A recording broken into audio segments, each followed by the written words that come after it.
ಎಲ್ಲರಿಗೂ ನಮಸ್ಕಾರ. ಮತ್ತೆ ನಮ್ಮ ಪಂಚತಂತ್ರ ಕಥೆಗಳ ಸರಣಿಗೆ ನಿಮ್ಗೆಲ್ಲರಿಗೂ ಸ್ವಾಗತ.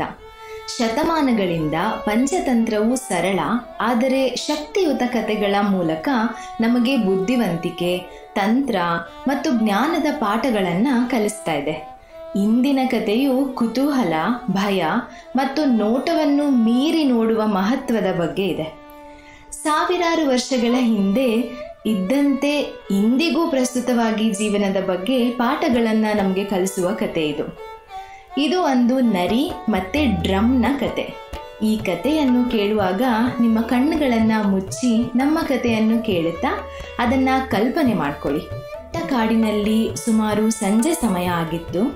ಚಿನ್ನದ ಬಣ್ಣದ ಸೂರ್ಯನ ಬೆಳಕು ಮರಗಳ ಮೇಲೆ ಬೀಳ್ತಾ ಇತ್ತು.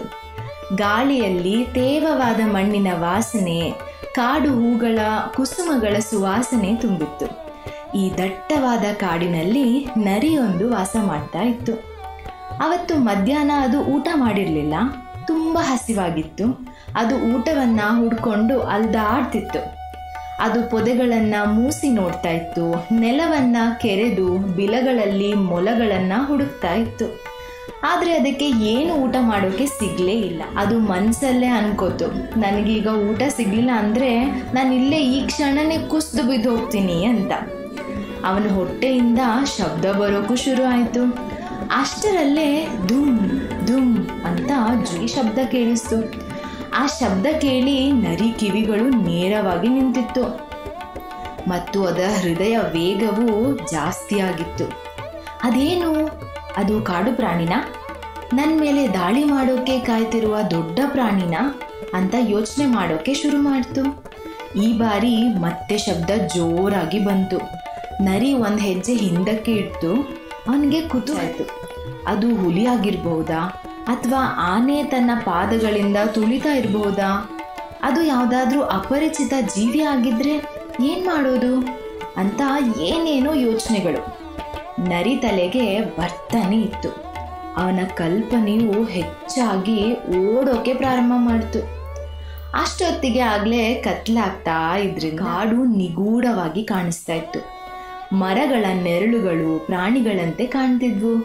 ಆದರೆ ನರಿಯ ಮನಸ್ಸಲ್ಲಿ ಮತ್ತೊಂದು ಆಲೋಚನೆ ಬಂತು. ಇದು ನನ್ನ ಕೊಲ್ಲೋಕೆ ಬಂದಿರೋ ಪ್ರಾಣಿ ಆಗದೆ ನನಗೆ ಆಹಾರ ಆಗಿರೋ ಪ್ರಾಣಿ ಆಗಿದ್ರೆ ಅಂತ. ಅವನ ಹೊಟ್ಟೆ ಜೋರಾಗಿ ಗರ್ಜನೆ ಮಾಡ್ತಿತ್ತು. ಅವನ ಹಸಿವನ್ನು ನೆನಪಿಸ್ತಾ ಇತ್ತು.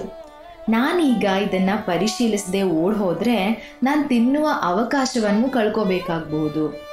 ಅದು ಏನಂತ ನಾನು ಕಂಡಿಡಿಲೇಬೇಕು ಅಂತ ಅಂದ್ಕೊಂಡು ಅಲ್ಲೇ ನಿಂತಿತ್ತು. ಆ ಆಲೋಚನೆಯಿಂದ ನರಿ ನಿಧಾನವಾಗಿ ಎಚ್ಚರಿಕೆಯಿಂದ ಧೈರ್ಯದಿಂದ ಶಬ್ದದ ಕಡೆಗೆ ಹೋಗೋಕ್ಕೆ ಪ್ರಾರಂಭ ಮಾಡಿ. ಅವನು ಹತ್ರ ಹೋಗ್ತಿದ್ದಂತೆ ಶಬ್ದ ಇನ್ನೂ ಸ್ಪಷ್ಟವಾಗಿ ಕೇಳಿಸೋಕೆ ಶುರುವಾಯಿತು. ನರಿಗೆ ತನ್ನ ಕಿವಿಗಳು ಸಿಡಿತಾ ಇದೆ ಅನ್ನುವಷ್ಟು ಜೋರಾಗಿ ಶಬ್ದ ಕೇಳಿಸ್ತಿತ್ತು. ಅವನು ದೀರ್ಘವಾಗಿ ಉಸಿರನ್ನು ತಗೊಂಡು ಭಯದಲ್ಲೇ ಮುಂದೆ ಹೋದ. ಒಂದು ದೊಡ್ಡ ಮರದ ಕೆಳಗೆ ಅವನು ನೋಡ್ತಾನೆ. ಅದು ಹುಲಿನೂ ಅಲ್ಲ, ಆನೆನೂ ಅಲ್ಲ, ಹಾಗೆ ಯಾವುದೋ ವಿಚಿತ್ರ ಪ್ರಾಣಿನೂ ಅಲ್ಲ. ಅದು ನೆಲದ ಮೇಲೆ ಬಿದ್ದಿದ್ದ ಹಳೆಯ ಡ್ರಮ್ ಆಗಿತ್ತು. ಗಾಳಿ ಜೋರಾಗಿ ಬೀಸಿದಾಗ ಮರದಲ್ಲಿ ಇದ್ದ ಒಣಗಿ ಹೋಗಿದ್ದ ಸಣ್ಣ ಪುಟ್ಟ ಕೊಂಬೆಗಳು ಆ ಡ್ರಮ್ ಮೇಲೆ ಬಿದ್ದು ಜೋರಾಗಿ ಶಬ್ದ ಮಾಡ್ತಿತ್ತು. ನರಿ ಆಶ್ಚರ್ಯದಿಂದ ಕಣ್ ತುಂಬಿಕೊಂಡು ನೋಡ್ತಾ ಇತ್ತು. ಅವನು ತನ್ನ ತಲೆಯನ್ನು ಒರೆಸ್ಕೊಂಡು ಹತ್ತಿರ ಹೆಜ್ಜೆ ಹಾಕಿ ಡ್ರಮ್ಮನ್ನು ಮೂಸಿ ಮೂಸಿ ನೋಡ್ತಾನೆ. ಇಷ್ಟೊತ್ತು ಈ ವಸ್ತುನ ಶಬ್ದ ಮಾಡಿದ್ದು ನನ್ನ ಹೆದರಿಸ್ತಾ ಇದ್ದಿದ್ದು ಅಂತ. ನರಿ ಜೋರಾಗಿ ನಗಕ್ಕೆ ಶುರು ಮಾಡಿ ಒಂದು ಕ್ಷಣ ಡ್ರಮ್ ಪಕ್ಕದಲ್ಲಿ ಕೂತ್ಕೊಂಡು ತುಂಬ ಆಳವಾಗಿ ಯೋಚನೆ ಮಾಡಿ, ಎಷ್ಟು ವಿಚಿತ್ರ ಅಲ್ವಾ? ಈ ಭಯ ಅನ್ನೋದು ನಮ್ಮನ್ನು ಎಷ್ಟು ದುರ್ಬಲ ಮಾಡುತ್ತೆ, ಹಾಗೆ ಹಸಿವು ಅನ್ನೋದು ನನ್ನ ಕುತೂಹಲಕಾರಿ ಆಗೋ ಹಾಗೆ ಮಾಡ್ತು. ಸದ್ಯ ನಾನು ಶಬ್ದಕ್ಕೆ ಎದ್ರಿ ಓಡೋಗಿದ್ರೆ ನನ್ನ ಮನಸ್ಸಲ್ಲಿ ಭಯ ಅನ್ನೋದು ಶಾಶ್ವತವಾಗಿ ಹಾಗೆ ಉಳಿತಾ ಇತ್ತು. ನರಿ ತನ್ನಷ್ಟಕ್ಕೆ ತಾನೇ ಮುಗುಳ್ನಕ್ಕು ಡ್ರಮ್ಮನ್ನು ಬಿಟ್ಟು ಹೊರಟೋಯ್ತು.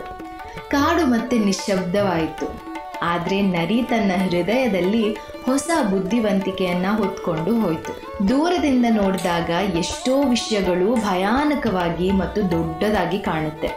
ಆದರೆ ನಾವು ಹತ್ತಿರ ಬಂದು ಎಚ್ಚರಿಕೆಯಿಂದ ನೋಡಿದಾಗ ಭಯ ಪಡೋಕೆ ಏನೂ ಇಲ್ಲ ಅಂತ ಗೊತ್ತಾಗುತ್ತೆ. ಬುದ್ಧಿವಂತರು ಏನಾದರೂ ತೀರ್ಮಾನ ಮಾಡೋ ಮೊದಲು ಪರೀಕ್ಷೆ ಮಾಡ್ತಾರೆ.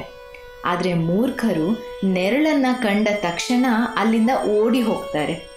ಇದಾಗಿತ್ತು ನಮ್ಮ ತಂತ್ರದ ಕತೆ. ಈ ಕತೆ ನಿಮಗೆಲ್ಲ ಇಷ್ಟ ಆಯಿತು ಅಂತ ಭಾವಿಸ್ತೀನಿ. ಇದೇ ರೀತಿ ಬಹಳಷ್ಟು ಕತೆಗಳನ್ನು ಕೇಳೋದಕ್ಕೆ ನಮ್ಮ ಚಾನೆಲಿಗೆ ಸಬ್ಸ್ಕ್ರೈಬ್ ಆಗಿ. ಹಾಗೆ ಮುಂದಿನ ಕತೆಯೊಂದಿಗೆ ಮತ್ತೆ ಭೇಟಿ ಮಾಡೋಣ. ಧನ್ಯವಾದಗಳು.